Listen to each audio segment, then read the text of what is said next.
Judul video kali ini yakni Jokowi dicinta, Jokowi dibenci, dan Jokowi rangkul. Tentu saja judul ini dilatar belakangi dengan mencermati dinamika perpolitikan Indonesia saat ini yang kian hari kian memanas menjelang atau menyambut pemilihan umum presiden yang dijadwalkan akan berlangsung di tahun 2024. Namun demikian, sebelum jauh ke sana, sebelum kita menghadapi pemilihan umum presiden pada tahun 2024 nanti, saya mengajak kita semua untuk membahas atau mencermati dinamika perpolitikan yang terjadi di era kepemimpinan presiden, dalam hal ini Presiden Jokowi, dari periode pertama hingga periode kedua. Tentu saja dinamika ini juga dihadapi oleh pemimpin-pemimpin lain, dalam hal ini presiden-presiden lain sebelumnya yang memimpin Indonesia. Namun demikian, kita melihat apakah ada sebuah perbedaan ketika Indonesia dipimpin oleh presiden yang namanya adalah Insinyur Joko Widodo. Oke, saya mau mengatakan begini. Yang namanya pemimpin politik itu tentu ada kelompok-kelompok yang ikut mengontrol.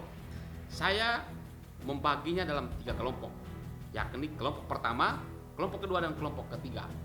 Kelompok pertama saya beri nama kelompok pencinta, dan kelompok yang kedua adalah kelompok pembenci, dan kelompok ketiga yakni kelompok abu-abu. Nah, kelompok-kelompok ini pasti saja dihadapi oleh setiap pemimpin di Indonesia, siapapun dia. Nah, bagaimana dengan kepemimpinan Presiden Jokowi?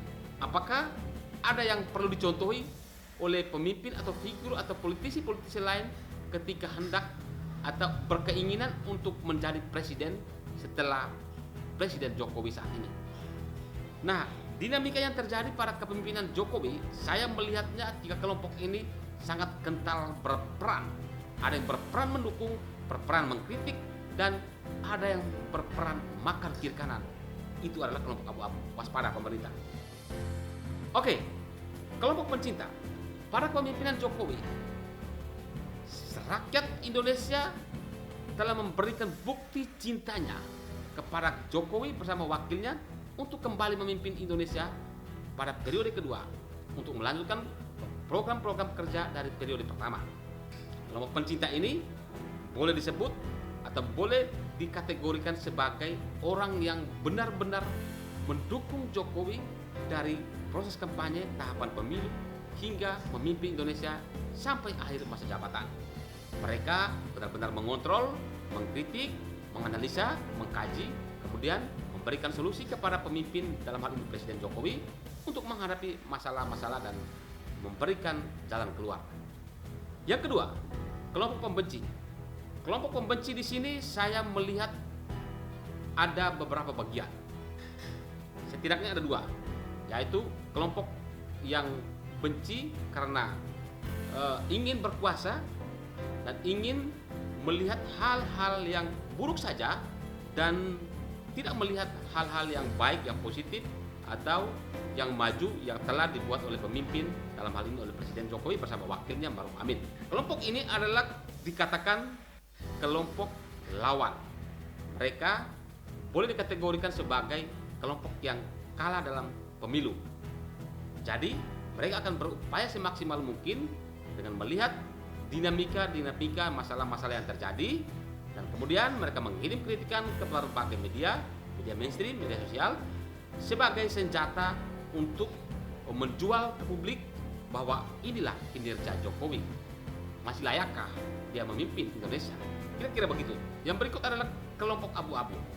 Nah, kelompok abu-abu ini yang paling penting atau paling harus diwaspadai oleh seorang pemimpin ketika sedang berkuasa.